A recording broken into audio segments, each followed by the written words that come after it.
to the rally in the valley. Hey, Mikey here. Welcome to Rally in the Valley, the series where I take rally-tuned cars down my custom rally station Forza Horizon 5 to see which car reigns supreme in its PI class. Today, we have the remainder of vehicles in C-Class taking to the course, going over a bumpy and technical 4.2-mile course to determine what vehicle is the champion of C-Class Rally. The rules are simple. There will be 2 chances to put down a clean time. If you miss a checkpoint and can't make it back before the reset, the run is restarted. If it happens again, that's a DQ. Before we get into the second group of runs, let's take a quick recap of the standings. And first is the 1991 Peugeot 205 Rally with a 3-minute 23.822 time. In second place, kind of a distance away, is the 1990 Subaru Legacy RS with a 3-minute 27.893 seconds. And in third place, shockingly, is the 1973 Alpine A110 with a 3-minute 33.399 seconds. So, with the Peugeot putting up a very strong time, the question is anybody today running for first place, or is it all a battle for second and back? And up first today, we have the 2017 Chevy Colorado ZR2. One of the few trucks in the field making an attempt is more of a cross-country build going to take a run at Rally. And getting off the line to start the feels really good, but going into the corner, it just feels a little wobbly. So that's going to be something to contend with. There is a reason trucks generally, I shouldn't say just generally, but there's a reason almost no trucks participate in rally, and just the high suspension, as you can see it under braking, just kind of sit. It's just really not the easiest truck to handle in this circumstance. It just doesn't really have the turn. It just kind of feels like it wants to roll over itself. Though the speed and acceleration are good for the Colorado. It's just a little out of its element, and though it also sits very well on the ground, it doesn't get thrown around very much. It just doesn't take to the quick change of directions as well as needed. As you can see it going, really that's the most comfortable that truck is been so far during the run, is when it's partially on the grass. So more of a cross country than a true rally, or it stretches where it can really stretch itself out with having these sudden turns of direction. But as you can see, just takes that jump smoothly, where some vehicles have had a little bit of difficulty with it and have had to slow down. But this also being C-Class means these vehicles are a little bit slower and have compromises somewhere in the tune. As we get back into the tarmac section, the Colorado is like, what am I doing here? Is that really understeers badly going into that turn back onto the first gravel section. And again, it's a little more at home here, but you can tell these tighter turns just really aren't suitable for the truck. And the Colorado goes down through the gravel section, and this is just one of those sections where it can stretch itself out, which is where it's shown on this course. I mean, the sections where you could just put the gas down and go and maybe let it drift a little wide. That's where this has been the strongest, but even a turn like this on tarmac, which shouldn't be a difficult turn, the back end is just not gripping. As we head towards the end of the tarmac section of the course, so you can see locking the brakes a little bit going into that corner onto the final dirt section. And again, just most comfortable if I can keep a couple wheels on the grass that's on the outside of the course. It does help, though it did get a little bit unsettled there. A bump that I didn't really experience with many other vehicles coming into this run. As we go into the final hairpin section, again, just the having to slow down a little bit extra because of just the body wanting to roll over itself, and this being a section where the truck struggled. And again, just have to lock it up for the hard left and cross it to the finish line after it's run. And it's not really a bad run, despite how it felt actually running 3 minutes 28.560 seconds, putting it a shocking third, not too far behind the Subaru Legacy RS. But with 2 cars to go, will this be the third place vehicle, or will there be an upset in the making? And up next is the 2011 Ford Transit Super Sport van, and I'll be honest, this is a vehicle that I'm not sure why I actually tuned this, but since I saw it was tuned properly for, at minimum, some form of off-road, I decided to fill out C-Class to give it a chance. And early on, I started noticing an odd feeling in the van, and that odd feeling is, and it kind of felt the same way as the Colorado, but it felt light in the rear end, and there were times where it just felt like the back end had nothing, had no resistance, it just merely existed.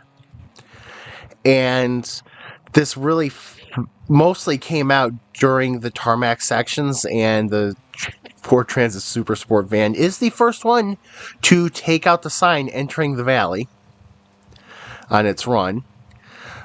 But going through the valley, it just felt like the van doesn't have the speed, but being slightly heavier than the Colorado, but having less horsepower and torque, I can see how that happens. The ride was mostly smooth, though, going through the valley and down towards the hard left. But the ride was mostly smooth. There were times where it felt like the back end was trying to step out. Not the greatest handling over the bumps, but definitely not the worst by any means.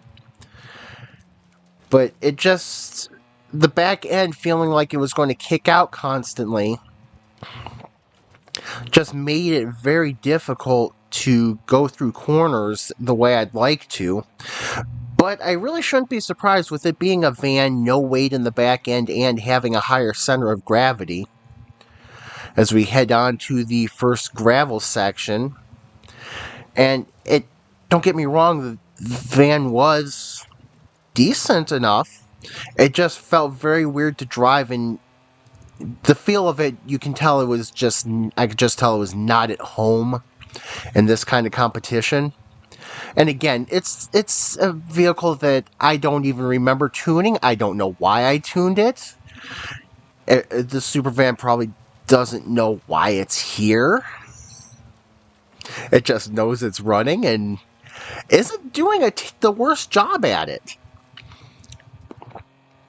As we go back onto the final tarmac section, again, like with the Colorado, had to do a quick stab on the brakes as it was not liking these turns, and these aren't the most difficult of turns for cars, but when you have a lot of body roll and that high suspension and the body just wants to kind of lean and roll over, it just makes it very difficult to make those higher speed turns. But it was nice at times to throw around on the dirt. I mean, it wasn't bad for a C-Class vehicle where you do have the compromises. Again, that's a big thing with C-Class, there are compromises to be made. Made it through the hairpin section. I felt a little bit better than the Colorado did. Probably one of the cleaner runs through the hairpin section, and comes across the line to finish its run, and it finishes with 3 minutes 30.029 seconds, which will put it into 4th place, continuing the surprising slide for the Alpine, which came into the competition as one of the class favorites. And with one vehicle to go, is the Peugeot safe on top, or is it going to get a late knockdown to 2nd place? And up last for C-Class is the 1968 Plymouth Barracuda Formula S. It's kind of an interesting tune. It is something I'm kind of fond of, the idea behind it, the rally muscle. So I've given this a shot, and it's the second rear-wheel drive car in this class, with the first being the Alpine. And again, just with the off-road race tires, it's just really difficult to gain a lot of traction on the road. And as you can tell, it swings around a lot. This really wasn't a very stable car to drive. It just wanted to float. And while it's a fun car to drive and can work in race situations, this time trial is a lot different than an actual door-to-door racing situation where you can get away maybe with some of the stuff and it's not just you against the course, but the Plymouth was really struggling with the course. As you can see, it's a little bit better on the dirt portion, but really it never felt stable to drive. It wanted to wander all over the place.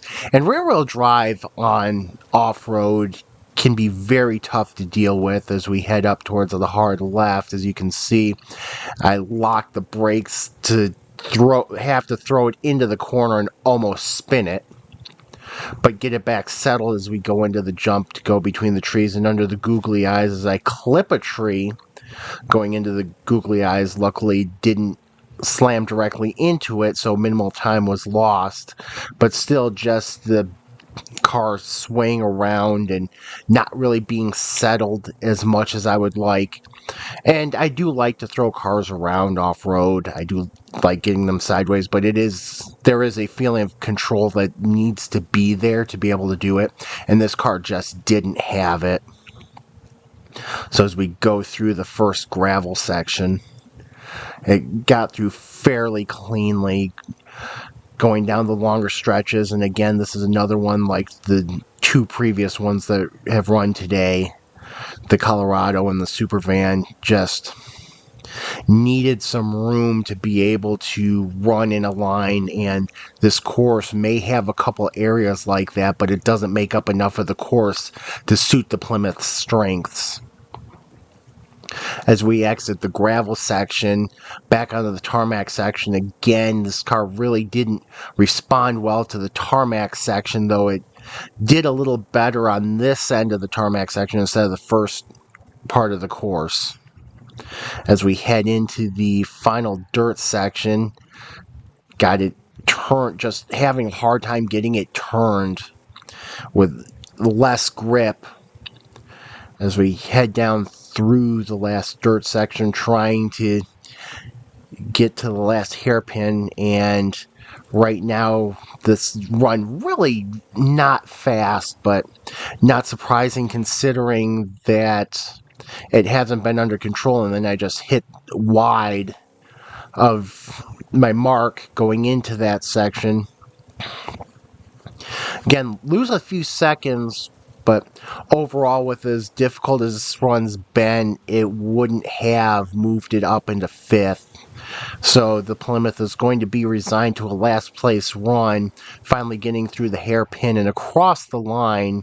It finishes its run and finishes C-Class at the 3-minute 44.477 mark, putting it in sixth, meaning the Peugeot takes first place in C-Class Rally with the Legacy in second, followed by the Colorado, which was kind of a surprise, in third, Transit Supervan and Sport Van in fourth, Alpine in fifth, and Plymouth coming in last for this C-Class grouping. So with that, we will conclude C-Class. Join me again next time as the next group in B-Class takes their turn, as B is a very large class and will have multiple groups running. But until then, have a good one, and I will see you later.